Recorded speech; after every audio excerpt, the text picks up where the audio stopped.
நாகை மாவட்டம் கீழ்வேளூர் மற்றும் அதன் சுற்றுவட்டார பகுதிகளில் கனமழை. உளுந்து, பச்சை பயிர் பாதிக்கப்படும் என்று விவசாயிகள் கவலை. ராமநாதபுரத்தில் 2வது நாளாக பெய்யும் கனமழை. பழைய பேருந்து நிலையத்தில் தேங்கிய மழைநீர்.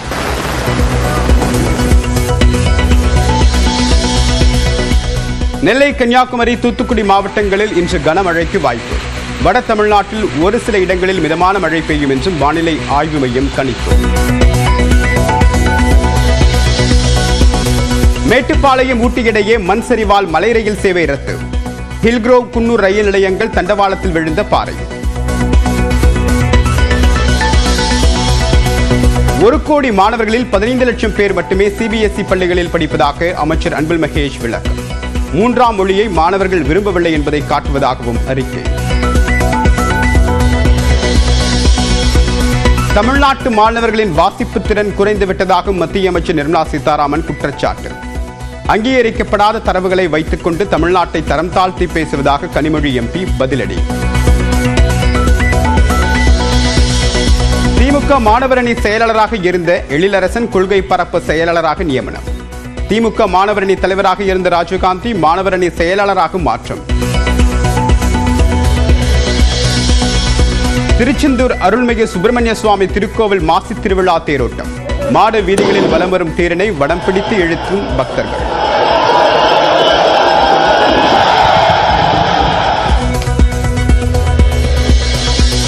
திண்டுக்கல் மாவட்டம் வத்தலகுண்டு அருகே இன்று திறப்பு விழா காண இருந்த சுங்கச்சாவடியை அடித்து நொறுக்கிய மக்கள். 4 வழிச்சாலை பணிகளை முடிக்காமல் சுங்கச்சாவடியை திறப்பதற்கு எதிர்ப்பு. கோவை பாரதியார் பல்கலைக்கழக முன்னாள் துணைவேந்தர் கணபதி உட்பட 16 பேர் மீது லஞ்ச ஒழிப்புத்துறை போலீசார் வழக்கு பதிவு. 2016ஆம் ஆண்டு பல்கலைக்கழகத்திற்கு கணினி கொள்முதல் செய்ததில் முறைகேடு செய்ததாக எழுந்த புகாரில் நடவடிக்கை. சென்னை துறைப்பாக்கம் அருகே மழைநீர் வடிகால் கால்வாயில் தவறி விழுந்த 3 வயது குழந்தை. உயிருக்கு ஆபத்தான நிலையில் தனியார் மருத்துவமனையில் சிகிச்சை. திருச்சியில் உள்ள பெல் நிறுவனத்தின் பொது மேலாளர் அலுவலக அறையில் துப்பாக்கியால் சுட்டு தற்கொலை. கதவு உள்பக்கமாக தாளிடப்பட்டிருந்த நிலையில் கதவை உடைத்து உடலை கைப்பற்றிய காவல்துறை. அரசு துறையில் ஒப்பந்த அடிப்படையில் ஓய்வு பெற்றவர்களை பணியமர்த்த எதிர்க்கட்சித் தலைவர் எடப்பாடி பழனிசாமி எதிர்ப்பு. டிஎன்பிஎஸ்சி மூலமாக காலி பணியிடங்களை நிரப்ப வலியுறுத்தல். ஆந்திர மாநிலம் சித்தூர் அருகே வியாபாரி வீட்டிற்குள் 2 துப்பாக்கிகளுடன் நுழைந்த கொள்ளையர்கள். சமயோஜிதமாக செயல்பட்டு போலீசுக்கு தகவல் கொடுத்த நிலையில் சுற்றி வளைத்து பிடித்தனர்.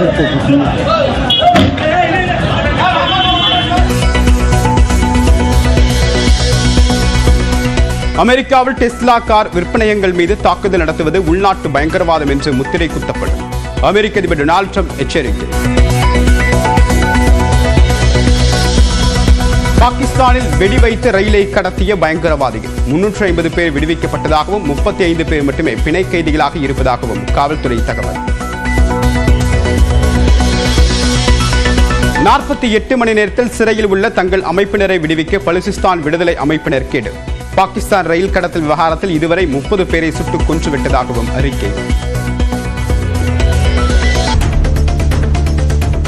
பழனியாண்டவர் மகளிர் கலைக்கல்லூரி மாணவிகள் ஆய்வில் கொழுமம் சிவன் கோவில் அருகே 13ஆம் நூற்றாண்டு கல்வெட்டு கண்டெடுக்கப்பட்டது. இக்கல்வெட்டு சோழ மன்னர் 3ஆம் விக்ரம சோழரின் 2ஆம் ஆட்சி காலத்தின் போது பொறிக்கப்பட்டதாக அறிய முடிவதாக தொல்லியல் ஆய்வாளர் நாராயணமூர்த்தி தெரிவித்துள்ளார். இக்கல்வெட்டு மீட்கப்பட்டு சிவன் கோயில் தோப்பு வளாகத்தில் வைக்கப்பட்டுள்ளது. நெல்லை மானூர் அருகே இருசக்கர வாகனம் தடுப்பு கம்பி மீது மோதிய விபத்தில் பிறந்த நாளிலேயே கல்லூரி மாணவர் உயிரிழந்தது சோகத்தை ஏற்படுத்தியுள்ளது. ரெட்டியார்பட்டியைச் சேர்ந்த கதிர், இன்பராஜ் இருவரும் இருசக்கர வாகனத்தில் அபிஷேகப்பட்டியில் உள்ள பல்கலைக்கழகத்திற்கு சென்றனர்.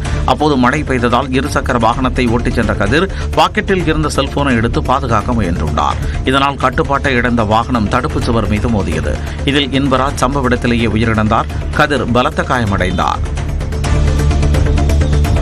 கோவை கரும்பு கடை பகுதியில் பால் டேங்கர் வேன் கவிழ்ந்து விபத்துக்குள்ளானதால் சாலையில் பால் ஆறு போல் வழிந்து ஓடியது. வடவள்ளி பகுதியில் உள்ள தனியார் பண்ணைக்கு வேனில் பால் கொண்டு செல்லப்பட்டது. வேனை மாணிக்கம் என்பவர் ஓட்டி வந்த நிலையில் கரும்பு கடை அருகே வளைவில் திரும்பிய போது கட்டுப்பாட்டை இழந்து கவிழ்ந்தது. இதில் மாணிக்கத்திற்கு சிறு காயம் ஏற்பட்ட நிலையில் வேனில் கொண்டுவரப்பட்ட பால் சாலையில் கொட்டி வீணானது. புதுக்கோட்டை மாவட்டம் வீரக்குடி அடுத்த திருப்பூரில் ஐயனார் கோவில் திருவிழாவை முன்னிட்டு ஜல்லிக்கட்டு போட்டி விறுவிறுப்பாக நடைபெற்றது. தமிழ்நாட்டின் பல்வேறு மாவட்டங்களிலிருந்து அழைத்து வரப்பட்ட 700 காளைகள் வாடிவாசலிலிருந்து அவிழ்த்து விடப்பட்டன. 6 சுற்றுகளாக ஒரு சுற்றுக்கு 50 பேர் வீதம் மொத்தம் 300 வீரர்கள் களம் கண்டு காளைகளை அடக்கும் முயற்சியில் ஈடுபட்டனர்.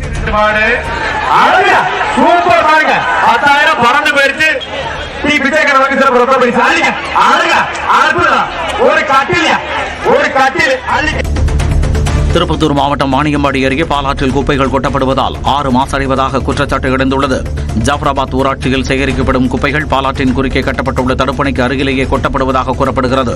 குப்பைகள் தேங்கி துர்நாற்றம் வீசுவதோடு நோய் தொற்று பரவும் அபாயம் ஏற்படுவதாக அருகே வசிக்கும் குடியிருப்பு வாசிகள் அச்சம் தெரிவித்துள்ளனர். நெல்லை அரசு மருத்துவமனையில் புற்றுநோயால் பாதிக்கப்பட்ட மகன் இறந்து விடுவான் என தெரிவிக்கப்பட்டதால் மனமுடைந்து தாய் உயிரிழந்தது சோகத்தை ஏற்படுத்தியது.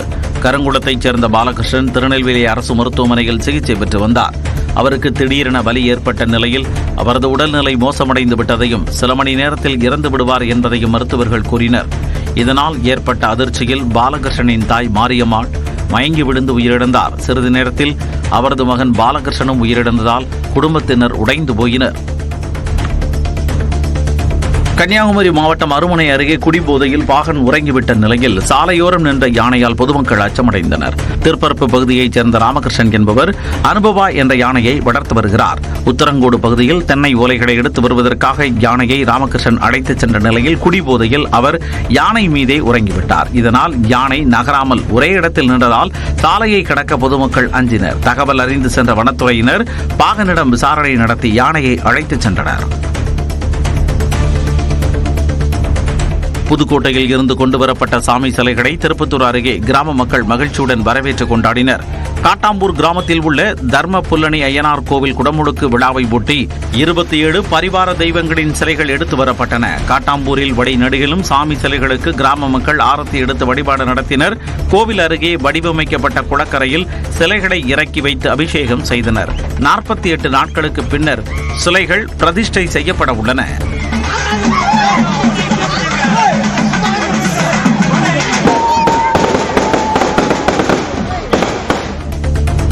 திருப்பதியில் தனியார் ஹோட்டலில் பக்தர்கள் தங்கியிருந்த அறையின் மேற்பகுதி திடீரென்று இடிந்து விழுந்ததால் பெரும் பரபரப்பு ஏற்பட்டது.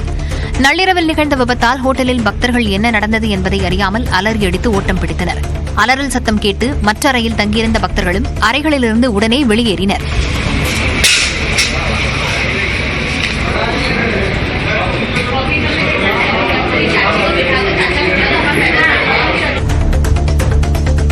கோவில்பட்டியில் நடராஜபுரம் பகுதியில் நள்ளிரவில் கஞ்சா போதையில் சுற்றிய இளைஞர்கள் வாகனங்களை அடித்து நொறுக்கி அட்டூழியம் செய்ததால் பொதுமக்கள் அச்சமடைந்தனர்.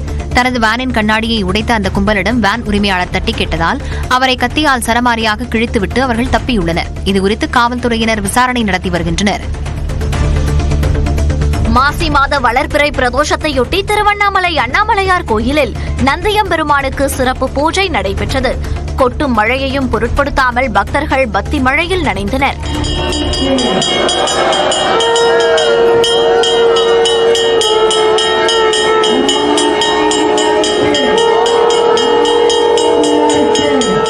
இதேபோன்று தஞ்சை பெரிய கோயிலில் பெருநந்திக்கு 12 வகையான திரவியங்களால் அபிஷேகம் நடைபெற்றது.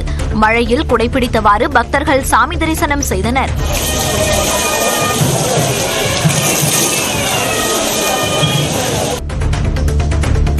விழுப்புரத்தில் மதுபோதையில் ஆற்றை கடக்க முயன்ற நபர் நீரில் மூழ்கி பரிதாபமாக உயிரிழந்தார். ஆயனம்பாளையத்தை சேர்ந்த செந்தில்குமார் தன் நண்பர் ராமுவுடன் சேர்ந்து மது அருந்திவிட்டு பம்பை ஆற்றை கடக்க முயன்றுள்ளார். இதில் ராமு கரை திரும்பிய நிலையில் செந்தில்குமார் நீரில் மூழ்கி பரிதாபமாக உயிரிழந்தார். கோவை பாரதியார் பல்கலைக்கழகத்தில் PhD ஆராய்ச்சி மாணவர்கள் கல்வி கட்டணத்தை உயர்த்தியதை திரும்பப் பெற வலியுறுத்தி மாணவ மாணவிகளிடம் மாணவர் சங்கத்தினர் கையெழுத்து பெறும் போராட்டம் நடத்தினர். எளிய குடும்பத்தை சார்ந்தவர்களுக்கு இந்த கட்டண உயர்வு உயர்கல்வியில் பெரும் பாதிப்பை ஏற்படுத்தும் எனவும் அவர்கள் தெரிவித்தனர். IPL முதல் பாதியில் லக்னோ அணியின் நட்சத்திர வீரர் மயங்க் யாதவ் விளையாட மாட்டார் என தகவல் வெளியாகியுள்ளது. லக்னோ சூப்பர் ஜெயின்ஸ் அணிக்காக கடந்த சீசனில் அறிமுகமாகி சிறப்பான ஆட்டத்தை வெளிப்படுத்திய வேகப்பந்து வீச்சாளரான மயங்க் யாதவ் மணிக்கு 150 கிலோமீட்டர் என்ற வேகத்தில் பந்து வீசி அசத்தக்கூடியவர். இவரை நடப்பு சீசனுக்காக லக்னோ அணி 11 கோடி ரூபாய்க்கு தக்க வைத்தது. ஆனால் முதுகில் ஏற்பட்ட காயம் காரணமாக பெங்களூருவில் அவர் சிகிச்சை பெற்று வரும் நிலையில் IPL முதல் பாதியில் பங்கேற்பது வாய்ப்பு குறைவே என தகவல் வெளியாகியுள்ளது. புதுக்கோட்டை அருகே காவலர் ஒருவர் உடல்நலக்குறைவால் உயிரிழந்த நிலையில் சக காவலர்கள் சுமார் 15 லட்சம் நிதி திரட்டி அவரது குடும்பத்திற்கு வழங்கிய சம்பவம் நெகிழ்ச்சியை ஏற்படுத்தியது. சென்னை நீலாங்கரை காவல் நிலையத்தில் பணிபுரிந்த புதுக்கோட்டை மாவட்டத்தைச் சேர்ந்த காவலர் ஜெயக்குமார் உடல்நலக்குறைவால் உயிரிழந்தார். அதனையடுத்து அவரது பேட்சில் பணிபுரியும் காவலர்கள் 3174 பேர் வாட்ஸ்அப் குழு மூலம் ஒன்றிணைந்து நிதி திரட்டி உயிரிழந்த காவலர் குடும்பத்திற்கு வழங்கினர். காஞ்சிபுரம் காமாட்சியம்மன் கோயில் பிரம்மோற்சவத்தையொட்டி வெள்ளித்தேரில் காமாட்சியம்மன் காட்சியளித்தார். வழியெங்கும் ஆயிரக்கணக்கான பக்தர்கள் காத்திருந்து சாமி தரிசனம் செய்தனர். 30 நிமிட தொடர் வான வேடிக்கையால் அப்பகுதியே ஒளி வெள்ளத்தில் மிதந்தது.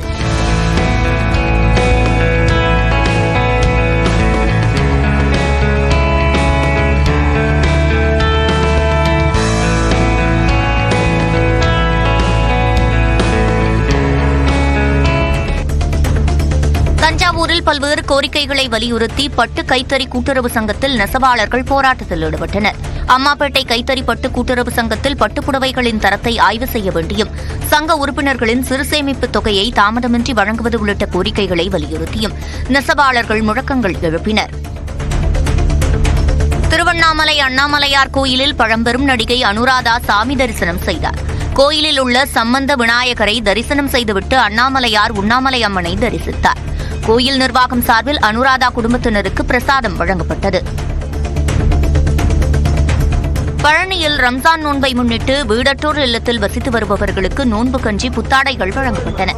பழனியடிவாரத்தில் நகராட்சிக்கு சொந்தமான வீடற்றோர் தங்கும் இல்லத்தில் 100க்கும் மேற்பட்ட முதியோர், ஆதரவற்றோர் வசித்து வருகின்றனர். இந்நிலையில் ரம்ஜான் நோன்பை முன்னிட்டு புது ஆயக்குடியில் உள்ள தனியார் அமைப்பு சார்பில் உணவு, உடைகள் வழங்கப்பட்டன.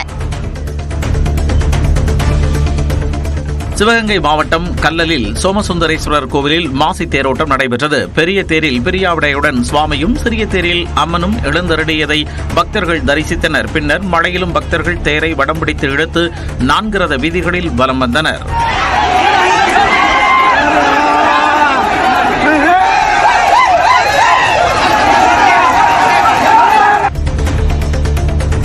முதுமலை வனப்பகுதியில் ஒற்றை யானையை சுற்றுலா பயணிகள் இடையூறு செய்த வீடியோ வெளியாகியுள்ளது. தொரப்பள்ளியில் இருந்து மைசூர் செல்லக்கூடிய சாலையில் சிலர் வாகனங்களை நிறுத்தி மேய்ச்சலில் ஈடுபட்டிருந்த யானையை படம் பிடித்தனர். அவர்கள் ஒலி எழுப்பியதால் ஆக்ரோஷமடைந்த யானை வாகனங்களை தாக்க முயன்றது. சுற்றுலா பயணிகள் வன விலங்குகளுக்கு இடையூறு ஏற்படுத்த வேண்டாம் என்று வனத்துறையினர் அறிவுறுத்தியுள்ளனர்.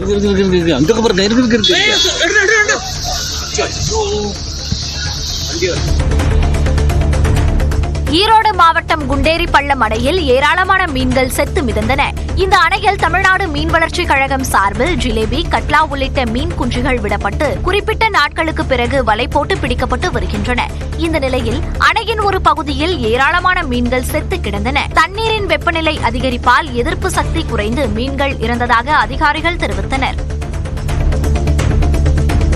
சேலம் பெங்களூர் தேசிய நெடுஞ்சாலையில் கந்தம்பட்டி மேம்பாலம் அருகே விளக்கு கம்பம் சாய்ந்ததால் கடும் போக்குவரத்து நெரிசல் ஏற்பட்டது. மழையின் போது சூறைக்காற்று வீசியதால் மின் கம்பமும் வயர்களும் சாலையில் விழுந்தன. அவற்றை மின்சார ஊழியர்கள் அகற்றி சாலையின் நடுவே வைத்தனர். இதனால் அரை மணி நேரத்தில் 2 கிலோமீட்டர் தூரத்திற்கு வாகனங்கள் அணிவகுத்து ஊர்ந்து சென்றதால் வாகன ஓட்டிகள் அவதியடைந்தனர்.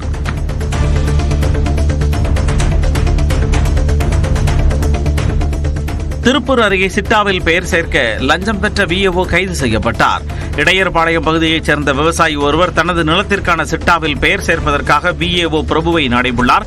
இதற்கு அவர் 7000 ரூபாய் லஞ்சம் கேட்டதாக கூறப்படும் நிலையில் லஞ்ச ஒழிப்புத்துறைக்கு தகவல் கொடுத்தார். இதையடுத்து விவசாயி கொடுத்த லஞ்ச பணத்தை பெற்ற விஏஓ பிரபு மற்றும் அவரது உதவியாளர் கவிதா ஆகிய இருவரையும் போலீசார் கைது செய்தனர். திண்டுக்கல் மாவட்டம் பழனி மாரியம்மன் கோயில் மாசி திருவிழாவை ஒட்டி 5 டன் இடையிலான மலர்களை கொண்டு பூச்சொரிதல் ரத ஊர்வலம் நடைபெற்றது. சாமிக்கு பல்வேறு திரவியங்கள் கொண்டு அபிஷேகம் நடைபெற்ற நிலையில் தீபாராதனை காட்டப்பட்டது. தொடர்ந்து 5 டன் அளவிலான மலர்களை கொண்டு அம்பாள் ரதம் அலங்கரிக்கப்பட்டு சன்னதி வீதி, பாளையம் பேருந்து நிலையம் வழியாக ஊர்வலமாக அழைத்து வரப்பட்டார். திரளான பக்தர்கள் சாமி தரிசனம் செய்தனர்.